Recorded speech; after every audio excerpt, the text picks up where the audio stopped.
越南旅行该怎么玩？我在越南又花费了多少钱呢？今天这个视频啊，是一个纯攻略视频，大家可以先点赞收藏再观看。在越南的时间呢，一共是3个月90天，没错，这个时间是非常的长。你们可以不用花这么长的时间来游玩越南，因为我是一个旅行博主嘛，我一半的时间呢都要在剪视频，还有一点时间呢用来自己休息和调整的时间。所以啊，我觉得我这个线路啊，正常人旅行下来大概花1个月左右是足够的。那今天这个视频呢，最主要分为几个部分。那第一个部分呢，是我为什么要来越南；第二个是我在越南的一个旅行路线；第三个是我在越南的一个花费情况。那最后呢，我们来总结一下我现在在的一个地方富国岛的一个旅行攻略。我觉得富国岛是整个越南拥有最漂亮的海滩的一个地方。好了，现在我们来说一下我们为什么要来越南。第一个，你们看一下越南的地图，它拥有一个非常狭长的一个海岸线，它几乎50%左右吧，它是靠海的。它有浓浓的法式风情，它被法国殖民过至少60年以上吧。在百度百科里面说的是60年，但实际时间可能是更长。还有一个就是酒店住宿特别便宜，在越南平均的话，青旅的住宿在20元到40元不等。那基本酒店的费用呢，大概是我们国内酒店的70%左右这样的一个价格。作为我们游客来讲吃饭的费用是非常的低，因为越南的很多有一些路边摊或者是路边小店特别多，他们的口味是比较接近咱们国人的。其实呢，我非常喜欢越南粉，蔡澜有一句话说，所有的吃货到最后都会归于一碗越南粉。最近来越南的中国游客特别少，大部分人我想可能是去了免签的马来西亚、新加坡。或者是泰国会比较多一点，那越南呢，可能觉得对于他们的吸引力并不是太大。那究竟越南值不值来呢？你们可以翻看我之前的视频，去亲身去感受一下越南是什么样的一个风景和风情。我觉得每个国家都有每个国家的风格，每个国家它都有每个国家的特色。对于我来讲，没有去过的地方。或者是没有拍过视频的地方，我都想来看一看，来探索一下。而且我最早知道越南这个地方是源于很多书籍，很多文艺的书籍，把这个地方描绘得相当的文艺。所以呢，我就对这个地方是充满了一个期待跟向往。第二个问题是签证的问题我之前在出发的视频里面已经有说得很详细了，但这回呢，我想更加总结一下吧。越南有3种签证，一个是电子签，一个是令旨签，还有一个是落地批文。如果你从机场口岸入境的话，我推荐你无脑选择电子签，因为电子签的费用是整个所有签证当中最低的，而且你可以自己去申请。如果单次入境的话，差不多是180人民币，也就是25美金。你可以申请到90天的一个签证时间，电子签的申请时间需要3到4个工作日。如果你时间比较赶的话，可以选择落地批文。落地批文的话，申请完之后在机场你是要交25美金的。如果你从陆地口岸入境，那如果你的英文又比较好的话，我推荐你使用电子签。因为如果你用电子签在陆地口岸入境的时候，你是要填写一份表格，那个表格呢相对是复杂一点，而且呢他们的就是到时候的海关人员会在很多地方来卡你。如果英文不怎么好的话，不想填那张表格的话，可以选择令旨签。那电子签呢，自己就可以在网站上面申请，你搜索一下越南电子签，可能就出来了，要识别一下是不是官方的网站。还有令旨签跟落地批文呢，你们可以找旅行社代办。换钱呢，我是直接去他们的 ATM 机里面去取钱，其实也是最推荐的一种方式因为如果你们带着现金来越南的话，带着美金来越南的话，就是你们知道也是不太安全嘛，有小偷小摸的现象。所以呢，推荐你们带一张我们的银联卡，然后去一个叫 BIDV 的银行去取钱。那他们的这边的越南的银行呢是不收手续费的，我们的中国银行呢每一笔可能会收到10块到20块不等的手续费，是单笔一笔。那一次呢最多可以取300万越南盾，也就是大概是850多人民币。还有个电话卡呢，我办的是这一家电话卡公司。它的1个月的费用呢是60人民币，也就是20万越南盾。我办的是最高的一档套餐，一天的流量有8G，当然你们也可以选择更低档的一些套餐。便宜的1个月的30块钱的也有。如果你们对流量需求不是很大的话，那下面说一下我这次在越南旅行的一个线路。那我是从中国的东兴口岸出境的，然后来到了越南的蛮街，接着是下龙湾、河内、宁平、岘港、顺化、岘港、惠安、芽庄、大乐、胡志明市、秦居、硕庄，还有富国岛。蛮街是我进入越南的第一站，在那里呢，你就可以感受到两国文化非常不同的一个差异，特别是建筑上面的差异。当然了，蛮街那边有非常多会说中文的越南人，因为它离我们口岸特别近嘛。然后蛮街那边也有一个市场，那市场里面卖一些越南的东西。另外呢，在蛮街当地的那个家啊，就建得非常的法式风情，就非常的漂亮。我是当天就坐的迷你巴士到达了越南的下龙湾。下龙湾可以说是越南的一个旅行城市啊，但是你们知道吗？下龙湾的其实住宿非常的便宜，而且环境非常的好。为什么呢？因为虽然下龙湾是一个旅行城市，但是很少有游客在下龙湾逗留居住，大部分游客呢是从河内或者是海防报了1日游的旅行团，然后到这个下龙湾去坐那个游船。而我呢是选择自己到了码头去坐那个游船。下龙湾这个可以说是算是海上桂林这样的一个景色，还是挺值得去的，而且船票呢非常的便宜，我记得好像是150元人民币，然后游玩1个下午。另外呢，下龙湾其实它的吃饭啊，整体的价格也都不高。整个城市我发现有点空，但是又非常的安静的那种感觉。如果你们还有多余的时间呢，你们可以去下龙湾旁边的一个叫鸡婆岛的一个岛，那个岛啊是更加幽静一点，就更加能够沉浸式的体验这个下龙湾的海上桂林的这样的一个景色。另外呢，在鸡婆岛上有一些攀岩的一些项目，如果喜欢户外探险的朋友，可以在鸡婆岛上居住。下面就是河内了，河内是越南的首都，所以呢，在河内有非常多典型的越南的东西。如果你们时间比较赶的话，我推荐你们就玩一下河内。河内有分老城区跟新城区，他们的老城区你看起来脏脏的、破破的、乱乱的，实际上他们那个36行街的老城区是被保护起来的，是不能够进行拆迁跟重建。这就好像我们的大理丽江，当然我们的大理丽江是更具有少数民族的一个风格，而他们的是典型的一个越南的风格吧。在河内你可以做的事情呢，就是嗦粉、喝咖啡和闲逛。河内有一个火车街就可以看到一辆火车穿过居民街而过。其实那条街啊，我在好几年前去的时候还没有那么的商业化，现在这条街相对来讲是有一点点商业化的，饮料的价格呢也比前几年要高了不少。一天大概是有4、5班车经过。他们那边饮品店的老板啊都知道火车的时间，但是呢，他们告诉你的可能不是真实，他们永远都会说20分钟以后，或者是15分钟以后就来了，可能你会等上1个小时或者2个小时也说不定。下面来到的是宁平，宁平可以说是一个叫做陆地的下龙湾，但是我最喜欢的就是骑着自行车穿越在他们的田野之间，那种感觉真的是太棒了。而且宁平也是世界文化和自然双遗产，它有几个古都，但是现在古都的遗址现在已经看不到了。那在古都的遗址上面新建了几个庙来纪念这个古都，所以呢，我觉得去的意义不是很大。另外呢，宁平有个非常推荐的就是乘坐他们的长安山水游船，费用非常的低啊。坐完游船之后呢，在回来的路上会经过卧龙山，你可以去卧龙山爬一爬那个卧龙山。那个也是越南的长城。下面说一下顺化，顺化有一个紫禁城，它是仿照咱们北京故宫的来建设的，它是越南的最后一个朝代阮朝的所在地。整体的布局啊，可以说是90%是非常的一致。接下来的就是岘港，岘港是一个可以说是我是比较喜欢的一个城市，它既有非常现代化的城市，又有特别漂亮的海滩。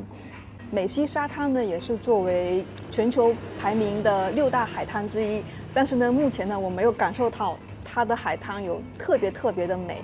另外，岘港的巴拿山等等这些景点呢，我没有去，因为我对游乐场不怎么感兴趣。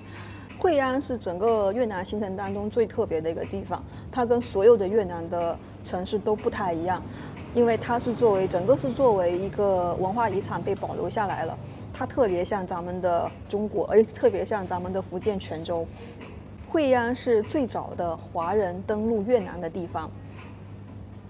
如果往上追溯啊，可能要追溯到16世纪的时候，在惠安你就看到非常多中国的会馆，像福建会馆、广肇会馆等等，整个古城看起来特别像丽江的感觉。芽庄是跟岘港很像的一个地方，它也是有城市也有海滩，但是芽庄整个的发展啊，并没有岘港那么现代化。但是芽庄的海滩呢，却比岘港要漂亮很多。那到了芽庄之后啊，基本上就是进入越南南部的范围了。越南南部以前呢，就是占婆国，所以他们的文化又不太一样。芽庄有一个珍珠岛，珍珠岛上面就相当于一个越南版的迪士尼，我没有去啊，因为我不喜欢游乐场。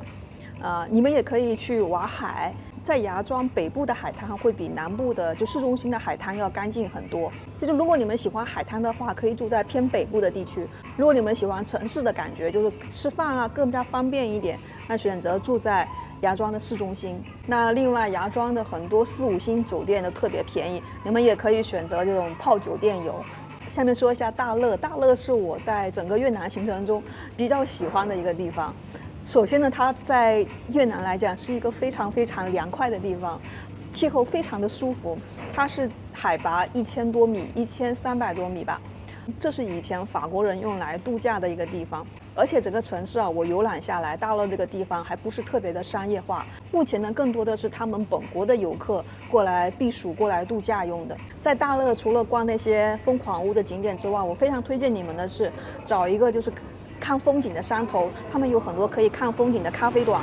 有的时候啊，如果刚下过雨啊，那个景色非常的漂亮，有云海，薄薄的一层在那个山头，特别的漂亮。胡志明市是整个行程当中我待的最久的一个地方。到胡志明的时候，其实旅行已经很久了，比较累了，需要休息一下。另外一个是胡志明市呢，有很多东西又可以拍，因为它是越南的第1大城市。怎么说呢？人口最多的地方，也真的最能代表越南的一个地方。但如果你们过来胡志明市啊，我可以建议你们2到3天就已经足够了。除了这个城市特别的繁华之外啊，并没有太多对于游客来讲可逛的一个地方。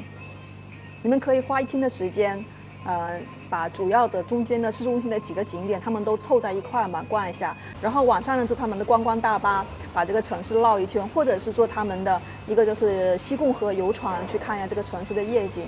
如果你们还有时间的话，可以像我一样去探索一下，比如说像华人区，可以去看一看第5郡。还有一个富人区第7郡可以去看一看。还有不少人啊来胡志明市啊是冲着放屋老街的那种感觉去的。如果你们喜欢泡酒吧的话，放屋老街也是一个非常好的选择。不过我个人不太喜欢，第1天去的时候我就看一眼，然后后面就再也没有去了。另外呢，如果你们喜欢马杀鸡的话，胡志明市可能也是比较多，但是你们一定要注意，去马杀鸡的时候一定要问好小费的问题。因为乱收小费的现象，我觉得在胡志明市还是普遍存在的。有时候它是强制你收那个小费，比如说你可能消费100元人民币，它可能就是要你40元的小费。在越南的湄公河三角洲，我一共去了2个城市，一个是秦居，一个是硕庄。不得不说啊，湄公河三角洲是整个越南行程当中给我最多的惊喜的一个地方。它是物价最低，物价可以说是胡志明市的1半。第二个是他们那边的人特别的淳朴，因为很少游客光顾，他们那边呢就是对于外国人啊特别的友好，不会存在宰客的现象。甚至于我有一次去买西瓜啊，到最后那个西瓜摊主不收我的钱，这个事情让我非常的感动。然后你可以明显的感觉到，在秦居跟硕庄，很多人的脸上洋溢那种笑容，那种开心是发自内心的。在秦居呢有一个很大型的水上市场，但是那个水上市场现在基本上只有游客去了，当地人呢可能去批发一点水果啊什么。另外秦居呢还是一个越南老婆之乡，据说秦居的很多姑娘啊嫁到台湾去，不知道是不是真的。去完湄公河三角洲地区啊，我就来到了富国岛。来到富国岛也是特别的曲折，先要坐车，我从硕庄坐大巴到秦居，秦居再到迪什，迪什待了1个晚上，然后再从迪什坐船到富国岛。富国岛呢，除了它是一个非常漂亮的海岛之外啊，整个岛还是一个大型的游乐园。在岛上遍布的非常多娱乐设施，像是有越南最大的游乐场，还有越南最大的动物园，还有一个全世界最长的跨海缆车，还有水上乐园等等等等。但是啊，不建议你们雨季过来，雨季的时候天天都在下雨，现在就在下雨。建议你们是在每年的11月份到次年的4月份过来，这时候呢海水可能会比较漂亮一点。那既然说到了富国岛，我们来说一下富国岛的旅行攻略吧。富国岛呢分为3个部分，一个是中部，中部就是他们的城镇所在地。在中部地区啊，吃饭住宿什么的都非常方便。中部有一个海滩叫 Long Beach， 但是跟所有的海岛一样，人多的海滩啊就不太干净。北部地区啊是有他们最大的游乐场，还有海底世界，还有动物园。同时呢，那边有很多5星级酒店。另外呢，北部地区还有个海星沙滩，在旱季的时候，那个海星沙滩确实有特别多海星，而且特别漂亮。但是在雨季的时候，那个海星沙滩就不是很好看。北部的沙滩的海水要比中部地区要干净很多。而且北部地区有一个游客的公共的海滩，也是比较舒服的。你只要买一杯饮料，就可以坐在那个躺椅上面，我觉得还是蛮划算的。他们动物园呢，我觉得最有趣的就是乘坐他们那个叫 Safari 的一个车，因为他们很多动物啊都是散养的，然后人呢反而是被关在车子里面，然后开进去。他们会把食肉动物，比如说狮子啊、老虎啊，作为一个分别的区域；食草动物呢，就全部放在同一个地方。然后那个场面就很像，你好像进入了一个非洲的动物大迁徙的世界里面。他们还有一个叫大世界的一个地方，还有一个是模仿了一个欧洲的威尼斯城市所打造的一个度假区吧。另外一个地方我没有去啊，是他们最大的一个游乐场，叫珍珠乐园。珍珠乐园呢，里面有一个海底世界，海底世界每天的下午的2点会有美人鱼表演，你们可以有兴趣的话可以去看一下。南部这个地方啊，是你乘坐世界上最长的跨海缆车的一个地方，另外也是有一个日落小镇。还有一点啊，南部这个地方的海水是比北部更加的干净，所以呢，在南部这个地方有更加高级的酒店。我在这个酒店预订网上面看到啊，价格最高的酒店基本都在南部，什么2、3千的、4000多的都在南部地区。南部的跨海缆车建议你们来玩的时候呢，就是要一大早来，9点去坐那个缆车，坐到缆车里面呢，你游玩的时间就会更多一点。还有就是回程啊，他们5点就结束了，4点半呢，基本上所有的游乐项目全部都停了。所以呢，我觉得，既然花了这个钱嘛，就应该花的值得一点。建议你们在富国岛游玩啊，如果你们的经费比较有限的话，你们前面几天可以像我一样住在这个青旅里面。因为如果你每天都出去玩的话，其实泡酒店的时间并不是很多，高级的酒店对你们来讲没有太大的意义。你们可以找一个比较便宜的住宿，玩完之后呢，大概3、4天左右，然后你们再挑2天时间，找好的酒店、度假酒店，来好好的去沉浸式的去泡一下酒店。我们这个攻略主打什么？主打的一个高性价比。在这种旅游度假的地方啊，你们就不要指望它的消费特别的低。我在来富国岛之前，在迪池吃了一次海鲜自助，就是觉得好像来了富国岛之后啊，所有的海鲜可能都非常高，所以呢就提前吃了海鲜。果其不然啊，我问了好几家海鲜店，包括夜市的，包括其他的一些海鲜店，价格都特别高，特别高。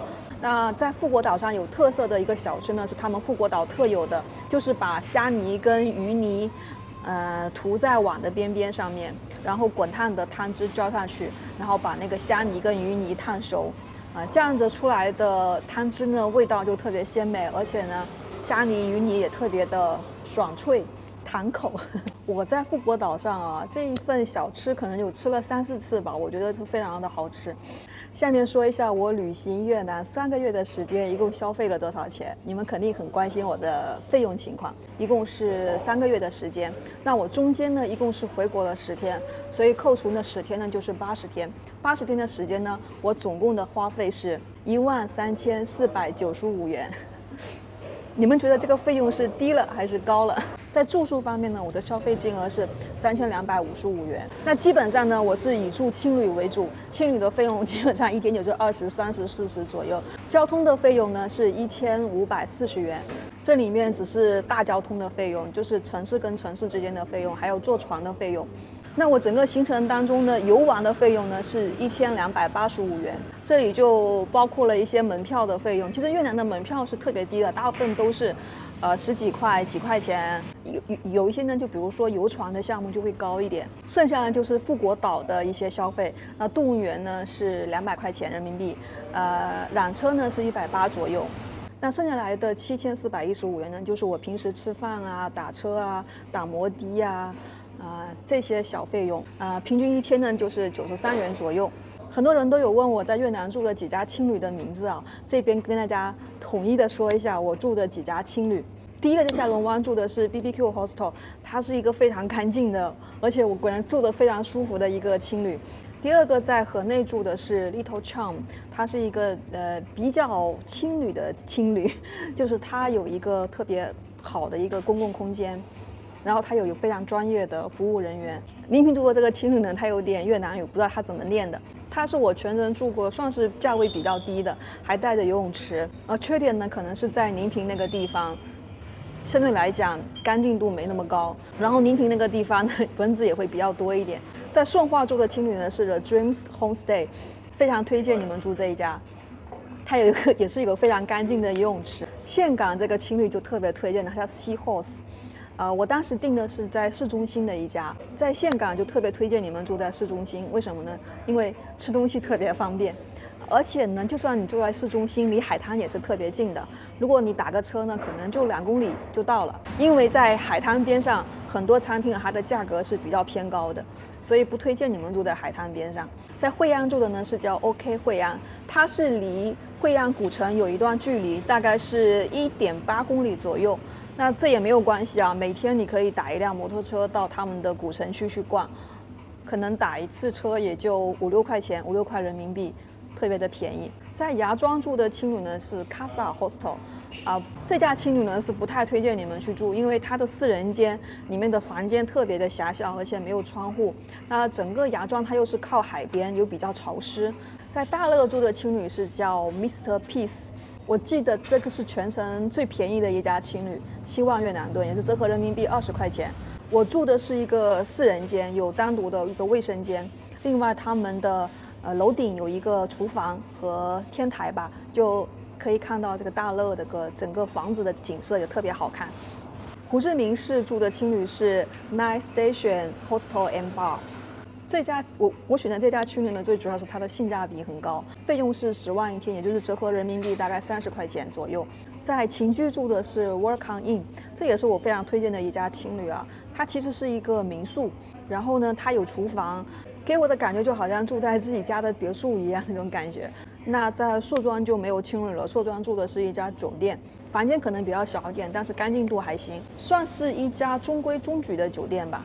那在富国岛就是这一家 Night Station， 跟在胡志明市的它的名字是一样的，我不知道是不是同一个老板。你们也看到了非常漂亮宽敞的公共大厅，然后有一个免费的游泳池，然后每天早上的早餐都是免费的，给大家看一下这几天的早餐，是不是非常的丰盛？好了，以上就是越南的旅行攻略，你们不要忘记点赞收藏哦。那明天呢，我将去往下一个国家柬埔寨。我正在环球旅行第11国越南，欢迎你持续观看我的环球旅行纪录片。下个视频见，录一个视频，天都黑了。